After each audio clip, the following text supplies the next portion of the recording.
How to fix Instagram feed black screen on Android or iOS phone. Hello guys, in today's video I'm gonna show you how to fix it easy and quick. First, open Play Store and here make sure your Instagram is updated. Then just click update here if you found it. Now click settings, scroll down until you find apps.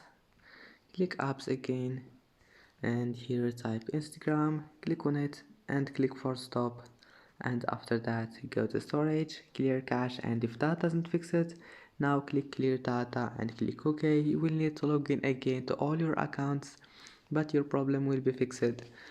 And that's it. And if you have an iPhone, it's easy, just uninstall your Instagram and install it again and then log into your account and your problem will be fixed.